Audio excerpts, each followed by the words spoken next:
हाँ अब सही हो गया।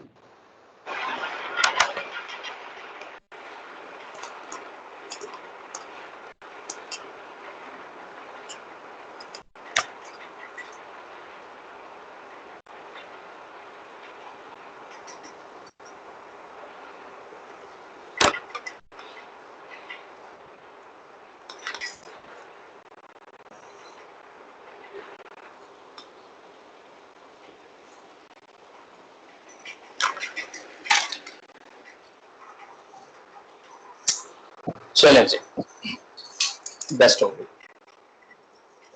चलें अब सही हो गया, स्टार्ट करें फिर। जी जी करें प्लीज। अस्सलाम वालेकुम and welcome to YouTube channel. आज की वीडियो में मेरे साथ मौजूद होंगे स्पोर्ट्स एंकर और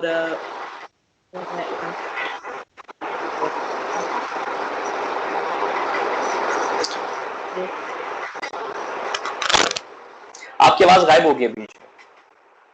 अभी आ रही है? जी अब सही है।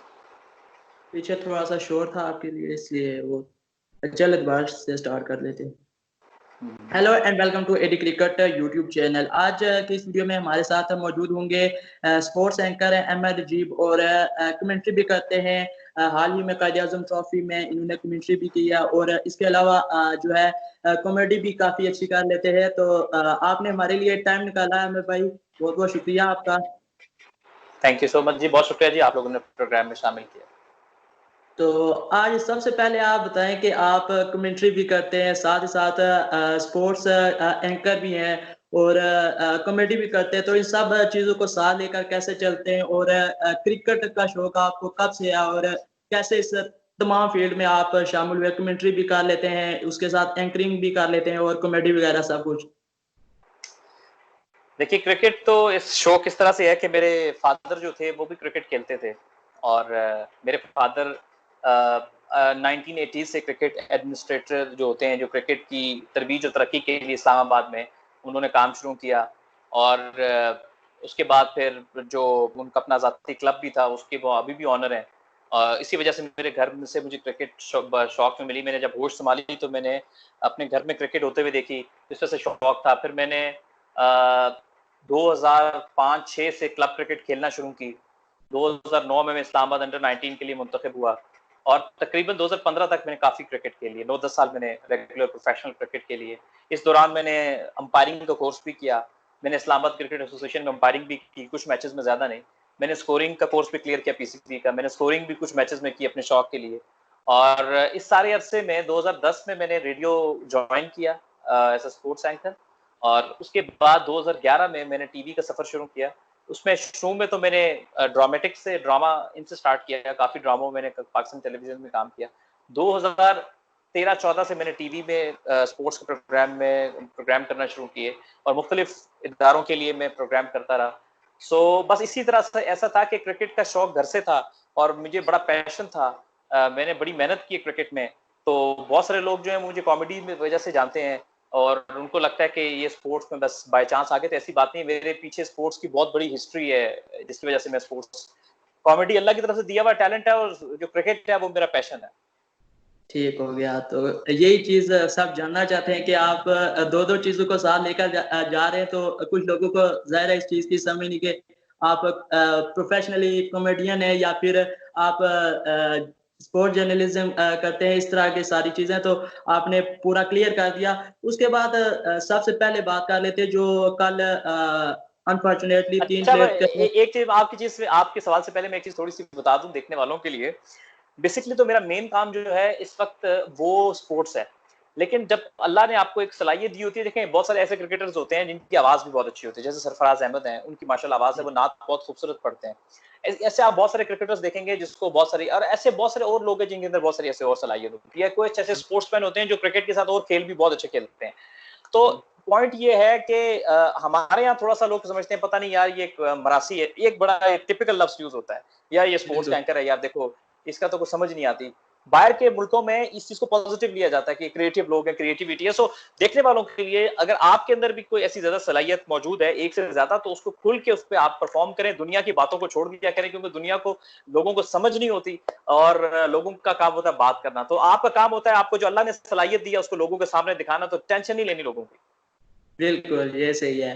तो यही बात करना चाह रहा था कि कल जो अपने प्लेयर्स के, कुछ के 5 प्लेयर्स के टेस्ट हुए कोरोना वायरस के, तो 3 के अनफॉर्चुनेटली पॉजिटिव आ गए हैं। तो क्या समझते हैं कि आज मज़ीद प्लेयर्स के भी आने हैं टेस्ट? तो फ़हीम अशरफ का आया, वो ठीक हुआ है कि उनका नेगेटिव आ गया। बाकी प्लेयर्स के आज रिजल्ट सामने आने हैं। तो अगर खुदा न खास्ता बाकी प्लेयर्स, ज़्यादा प्लेयर्स जो मेन प्लेयर्स हैं, उनके पॉजिटिव आ गए टेस्ट, तो फिर क्या ये सीरीज आगे हो पाएगी या नहीं? मुझे नहीं लगता कि अगर ज्यादा बड़े प्लेयर्स के, मेन प्लेयर्स के टेस्ट पॉजिटिव आ गए तो ये सीरीज आगे चल पाएगी। आपका क्या हाल है?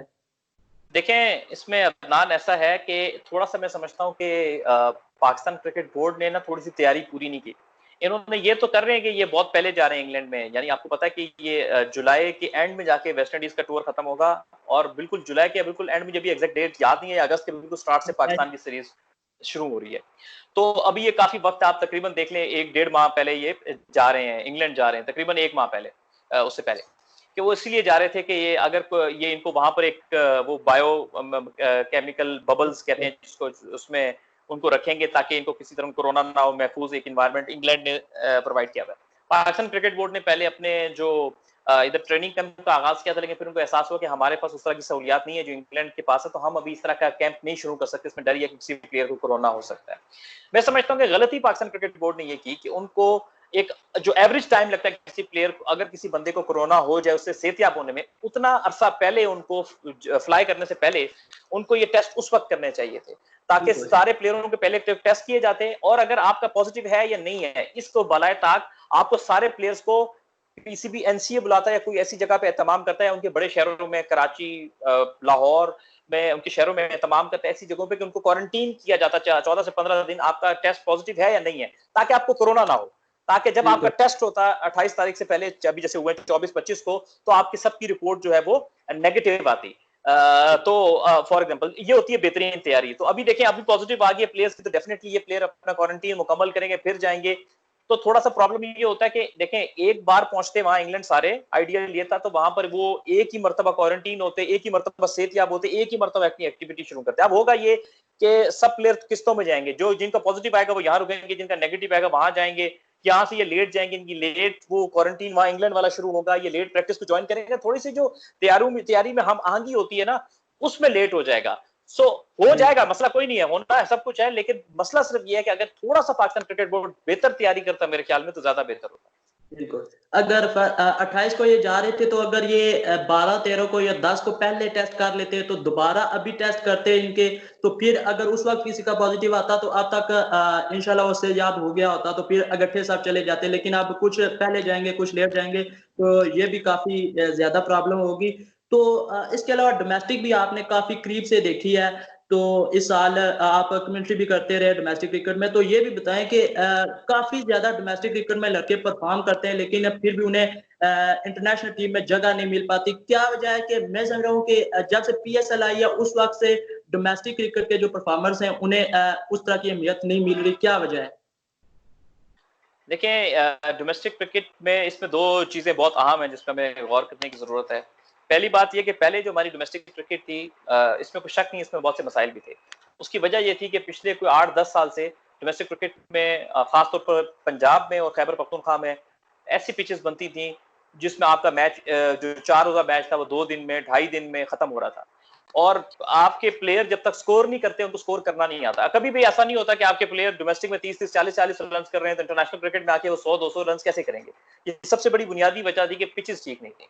अच्छा, फिर नुकसान ये था कि जो आपके फास्ट बॉलर थे, मीडियम फास्ट बॉलर थे, पिचेस में फास्ट बॉलर्स के लिए इतनी मदद मौजूद होती थी, स्पेशली पंजाब और खैबर पख्तूनख्वा के पिचेस मैचेस होते थे, कि उन पिचेस में फास्ट बॉलर को जोर लगाना नहीं पड़ता था, उसे सिर्फ लाइन पे गेंद छोड़नी है, बैट्समैन, इतना वो मूवमेंट थी। अगर आपको, अक्सर आपको पता है, time to time videos out होती थी, हर मीडियम पेसर आउट कर रहा था, तो उसमें अच्छे और बुरे बॉलर और अच्छे और बुरे बैट्समैन का फर्क करना मुश्किल हो जाता था। अच्छा, एक तो ये मसला हो गया हमारे डोमेस्टिक। अच्छा, जो पिछले साल अभी जो बनी है पिचेस, काफी ज्यादा बैटिंग फ्रेंडली हो गई थी, मैं उसके हक में भी नहीं हूं। देखें, पिछले साल बिल्कुल ही बैटिंग बना दी, इतनी बैटिंग बना दी कि हर प्लेयर ने रन किए, 100 कर रहा है, कोई 200 कर रहा है, कोई 250, उसमें भी अच्छे और बुरे बैट्समैन का फर्क खत्म हो जाता है कि आपको पता नहीं चल रहा हर बैट्समैन रन कर रहा है, इसमें अच्छा कौन है बुरा कौन है।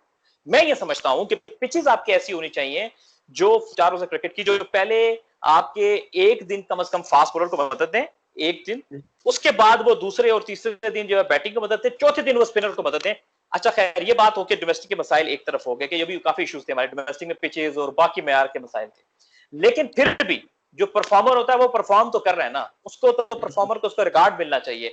तो मेरे ख्याल में इसमें बेस्ट जो अगर आप जो उसका हल ये होता है कि आपके जो डोमेस्टिक के परफॉर्मर्स होते हैं आप उनको मौका दें पाकिस्तान के 8 ओवर्स में, सबसे बेस्ट तरीका होता है क्या वो 8 ओवर्स कैसा बने, वहां पर वो खेलें, उनकी कारकर्दगी वाजे हो जाएगी कि वो कितने काबिल है, क्या वो डिजर्व करते हैं पाकिस्तानी टीम में आना। इससे पहले कि आप अगर आपको थोड़ा शक है कि वो डायरेक्टली पाकिस्तानी टीम में भेजें, अब आप देखेंगे पाकिस्तान क्रिकेट बोर्ड ने जो डोमेस्टिक प्लेयर्स को जहां मौका भी दिया वो भी गलत दिया। अब हर बॉलर की एक बॉलिंग का अपना या बैटिंग की एक सलाहियत होती है, जैसे मीर हमजा को उन्होंने यूएई में पहला टेस्ट मैच खिला दिया। अब मीर हमजा को हम सब जानते हैं कि वो स्विंग करते हैं बहुत अच्छी दोनों अतराफ, और इस तरह के बॉलर को एक खास स्विंग, इस तरह की एटमॉस्फेयर चाहिए होता है जहां अपनी बॉलिंग का निखार, जैसे हम न्यूजीलैंड में कहते हैं, हम इंग्लैंड में कहते हैं, या सर्दियों में पाकिस्तान में भी आप कह सकते हैं, ठीक है, जहां थोड़ी फास्ट बॉलर की हवा में स्विंग हो।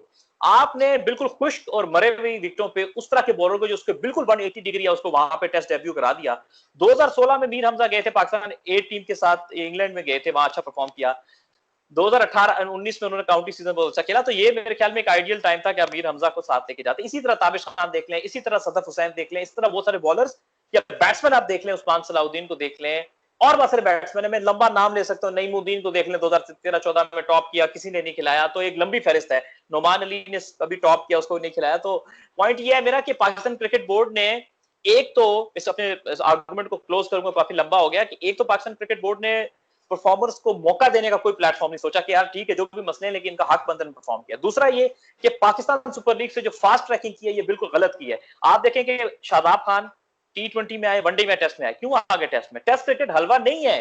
जब तक आप क्रिकेट लंबी खेलते नहीं है, आपको लंबी क्रिकेट में बॉलिंग करना नहीं आती। शादाब खान बहुत बासलाहियत बॉलर हैं, लेकिन जब वो आप देखेंगे कि अगर उन्होंने 2 फर्स्ट क्लास के सीजन लगातार खेल लिए तो आपको आज के शादाब खान और तब के शादाब खान में फर्क नजर आएगा।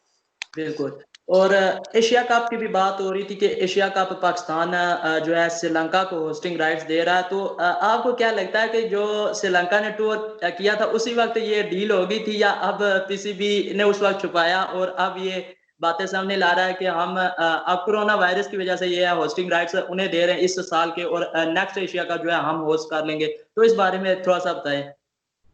देखिए मेरे ख्याल में जो अभी मालूमात ये है कि श्रीलंका को इस वजह से ये खबर चली थी क्योंकि श्रीलंका में कोरोना की सिचुएशन बहुत कंट्रोल में है बिलमुकाबिल पाकिस्तान, इंडिया इनके मुकाबले में, ठीक है। और ये जो ये अगर मिसाल लें, इस तरह की कोई डील तय होती है कि अगर आप अभी कर लें हम बाद में कर लेंगे, तो ये एक आपकी क्रिकेट डिप्लोमेसी का हिस्सा होती है जहां पर आप मिल बैठ के अपनी बाहमी मुफादात को देखते हैं। मिसाल लेने कि अभी कोरोना की सिचुएशन श्रीलंका में बेहतर है और पाकिस्तान अपने होस्टिंग राइट श्रीलंका को देता है, तो आगे पाकिस्तान अगले साल होस्ट कर लेगा 1-2 साल, और इसमें कोई कबाहत नहीं है क्योंकि इसमें देखें आप अपने ताल्लुकात भी अच्छे कर रहे हैं। श्रीलंका वो टीम है, आपको हमें उनका एहसानमंद इसलिए होना चाहिए क्योंकि उनके ऊपर ही हमला हुआ था, फिर वो पाकिस्तान आए भी, टेस्ट क्रिकेट की बहाली भी हुई, तो उनके साथ हमेशा से हमारे बहुत अच्छे ताल्लुकात और उन्होंने हमेशा हमें सपोर्ट किया, हमने उन्हें सपोर्ट किया। तो मेरे ख्याल में एक ऐसे ममालिक है जिनको एक दूसरे की फेवर करनी चाहिए। तो वर्ल्ड कप T20 होता हुआ दिखाई दे रहा है क्योंकि उधर ऑस्ट्रेलिया में भी अभी कोरोना वायरस केसेस हैं, लेकिन उनके लिए भी ये मैनेज करना मुश्किल है कि 16 कंट्रीज को एक साथ वहां पे रखना। और न्यूजीलैंड में कुछ लोग कह रहे हैं कि वहां करा देना चाहिए, बीसीसीआई जो है वो कह रहा है कि होना नहीं चाहिए। ऑस्ट्रेलिया बोर्ड पहले भी खत लिख चुका है आईसीसी को कि ये नामुमकिन है इस साल कराना, इसको डिले करना चाहिए। तो कुछ खबरें ये भी आ रही थी कि ये फेब मार्च में जो है हो जाएगा वर्ल्ड कप, वहां तक मुलतवी होगा। तो अगर फेब मार्च में गया ये, तो वहां पर फिर पीएसएल का क्या बनेगा, क्योंकि उस वक्त तो पीएसएल की विंडो है। देखिए हमेशा से एक चीज ये है कि अभी तक कोई मुस्तनद खबर नहीं है कि कहाँ होगा या कहाँ नहीं होगा। देखें ऑस्ट्रेलिया ने तो सीधा सीधा कह दिया कि हमारे बस में नहीं है क्योंकि इतने टीमों को क्वारंटीन कराना, उनको देखना, 16 टीमें हैं, फिर कई बड़े प्लेयरों की जिंदगी ऑन स्टेक होती है, तो उन्होंने वो डेफिनेटली वो मुल्क है, उनको पता होगा अपने मुल्क के हालात का, उन्होंने सारा इसका जायजा लिया होगा, बड़ा जिम्मेदार मुल्क ऑस्ट्रेलिया, तो तभी उन्होंने कहा कि देखें इस साल थोड़ा डिले होना बेहतर है, इससे पहले कि हम कोई जल्दी कराने की कोशिश में कुछ नुकसान कर बैठे पूरी दुनिया का। तो डेफिनेटली उन्होंने जो बात की होगी कुछ लॉजिक के पीछे की होगी। न्यूजीलैंड एक छोटा मुल्क है, उसका अपना इंफ्रास्ट्रक्चर है, तो न्यूजीलैंड को पहले पता नहीं है, अभी न्यूजीलैंड में चूंकि केसेस अभी तो कंट्रोल में है, लेकिन फिर भी ये इतना आसान नहीं होता, क्योंकि एक वर्ल्ड कप कराने के पीछे बहुत बड़े इंतजाम चाहिए होते हैं। सो मुझे नहीं लगता कि इस साल वर्ल्ड कप हो पाएगा, और अभी तक कोई हतमी बात भी नहीं हुई कि अगले साल किस विंडो में होगा। कुछ अभी सजेशंस हैं, सो लेट्स सी कि कब होता है। मेरे ख्याल में किसी भी वर्ल्ड कप जो होता है वो आलमी कप होता है, वो किसी भी लोकल लीग से बड़ा होता है, यानी कि पीएसएल हो गई, आईपीएल हो गई, ये उससे बड़ा होता है वर्ल्ड कप, क्योंकि उसमें आपकी जो पिछले 2-3 साल की कारकर्दगी होती है उसका निचोड़ निकलता है वर्ल्ड कप में, कि आप आए और अपनी सलाहियत दिखाएं, और जो आप में से सबसे बेहतर होगा वो ट्रॉफी उठा के जाएगा।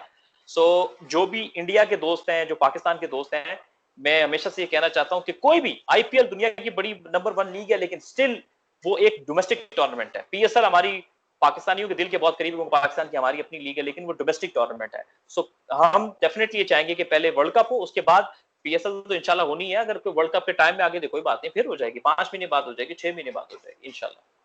एक चीज ये भी है कि मैं पर्सनली ये फील करता हूँ कि अगर अभी वर्ल्ड कप होता है तो ये भी है कि काफी ज्यादा प्लेयर्स अभी 3-4 महीने से क्रिकेट खेले नहीं, तो एकदम वर्ल्ड कप जैसे इवेंट में आकर खेलना उनके लिए भी मुश्किल होगा, क्योंकि प्रैक्टिस के बगैर या मैच प्रैक्टिस के बगैर आके डायरेक्ट वर्ल्ड कप खेलना भी काफी मुश्किल होता है प्लेयर्स के लिए। तो इस पर भी थोड़ा सा बता दें कि क्या ये भी एक फैक्टर रहेगा कि बाकी टीम्स भी कहेंगी कि मैच प्रैक्टिस के बगैर जाके वर्ल्ड कप खेलना भी मुश्किल होगा प्लेयर्स के लिए।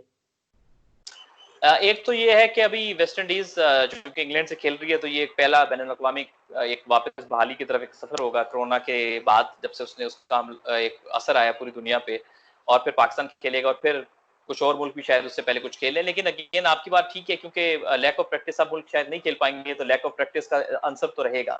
देखिए कोरोना एक ऐसी बीमारी है इस वक्त कि जिसकी कोई वैक्सीन नहीं है। दुनिया में बहुत सारे ऐसे वायरसेस हैं जिनकी 7-8 8-8 साल हो गए, वो वायरस इतने बड़े पैमाने पे नहीं है, इसलिए सबको इसका पता नहीं होता, जिनके हवाले से मैं पढ़ रहा था कि अभी तक उनकी वैक्सीन नहीं निकली। तो मुझे ये लगता है कि अभी कुछ अरसे तक हमें ये सीखना होगा कि कोरोना के साथ कैसे स्पोर्ट्स को कैरी करने से बाकी मामलाती जिंदगी को कैरी करना, हम कैसे सर्वाइव करेंगे एज अ स्पोर्ट्स पर्सन, या क्रिकेट या टूर्नामेंट कैसे चलेंगे। तो इसमें थोड़ा सा ये है कि जो वक्त गुजरेगा मजीद चीजें हमें समझ आएंगे, अच्छा यार ये एहतियात करें तो हम इससे बचे रहेंगे, या ये चीजें हमें अपनानी पड़ेंगी बतौर एथलीट या बतौर ये चीजें, कि ताकि हम इसकी महफूज तरीके से क्रिकेट खेल सकते हैं। तो मजीद जो वक्त गुजरेगा इंसान, क्योंकि अल्लाह ने बड़ा दिमाग, बड़ा शानदार चीज इंसान को दी है, तो इंसान कोई ना कोई उसके हल निकालता है। तो मेरे ख्याल में बेहतर ये है कि मजीद इंतजार कर लिया जाए। इंशाल्लाह उम्मीद ये है कि 5 माह बाद, 6 माह बाद अल्लाह सबको जिंदगी दे, तो इसकी सूरत-ए-हाल कंट्रोल भी हो जाएगी, और इसकी कोई ना कोई बेहतर सूरत-ए-हाल होगी इसको काबू करने की। तो थोड़ा सा इंतजार बेहतर है मेरे ख्याल में, इस वक्त रिस्क नहीं लेना चाहिए। एक बात ये भी बताएं अब कि बहुत ज्यादा लोग जो है अभी एक प्लेयर आता है और उसे किसी लेजेंड के साथ कंपेयर करना शुरू कर देते हैं। जैसे स्टार्ट में था विराट कोहली और एम एस लाद को अवाम कंपेयर करती थी, विराट कोहली और उमर अकमल को कंपेयर करते थे, अब विराट कोहली और बाबर आजम को कंपेयर करते हैं। अभी हैदर अली आया, उसने पीएसएल में चंद अच्छी परफॉर्मेंसेस दी हैं, अल्लाह करे आगे भी अच्छी परफॉर्मेंसेस दे, उसे भी अभी से ही कंपेयर करना शुरू हो गया विराट कोहली और बाबर आजम के साथ। तो क्या समझते हैं कि ऐसे कोई प्लेयर जैसे ही आए उसे कंपेयर करना चाहिए दूसरे प्लेयर के साथ, क्योंकि हर प्लेयर की जो है अपनी क्वालिटी होती है, अपनी क्लास होती है, वो उसके मुताबिक खेलता है। कंपेयर करना चाहिए, एक हद तक तो करना चाहिए, लेकिन अभी स्टार्ट का कैरियर है और उसे दूसरे प्लेयर के साथ कंपेयर करना क्या समझते हैं कि बेहतर है या उसमें कुछ है?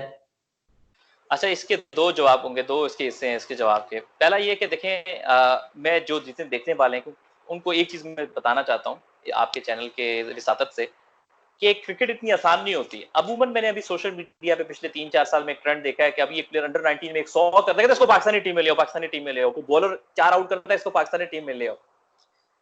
क्रिकेट इतनी आसान गेम नहीं है, क्योंकि हमने भी खेली है, देखी है, काफी कवर किया है। आप अगर 90s में देखें, 80s में देखें, या ऑस्ट्रेलिया का सेटअप देखें, वो जो माइकल हस्सी था, वो 10 साल 12 साल फर्स्ट क्लास खेल के उसने ऑस्ट्रेलिया की टीम में जगह मिली थी, उसको टेस्ट टीम में। अच्छा, फिर आप ये देखें कि उनके प्लेयर थे फिल जैक्स, बड़ा अच्छा इनका ओपनिंग बैट्समैन था ऑस्ट्रेलिया का, उसने 100वां फर्स्ट क्लास मैच उसका इंटरनेशनल डेब्यू था। दुनिया में बड़े बड़े प्लेयर हैं, वो बड़ा रगड़ा खा के आते हैं, क्रिकेट खेलने से आती है। अंडर 19 क्रिकेट का मयार जो होता है ना वो फर्स्ट क्लास क्रिकेट से नीचे होता है, ये लोगों को समझने की जरूरत है। अंडर 19 क्रिकेट होती है, उससे ऊपर फर्स्ट क्लास क्रिकेट होती है, उससे ऊपर इंटरनेशनल क्रिकेट होती है।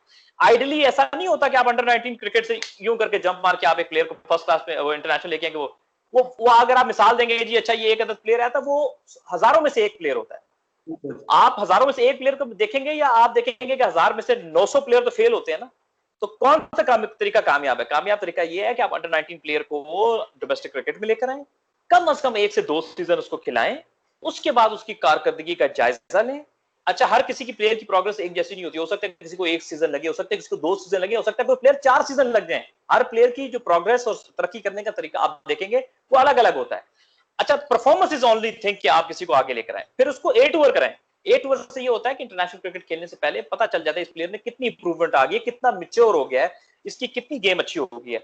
सो एक तो तरीका ये कि फौरन से चुटकी बजाकर आप देख ले, शादाब खान को आपने नहीं खिलाई थी फर्स्ट क्लास, आपने देख लिया टेस्ट क्रिकेट में क्या हुआ, आप फहीम अशरफ को ले गए जल्दी, आप देखें टेस्ट क्रिकेट में क्या हुआ।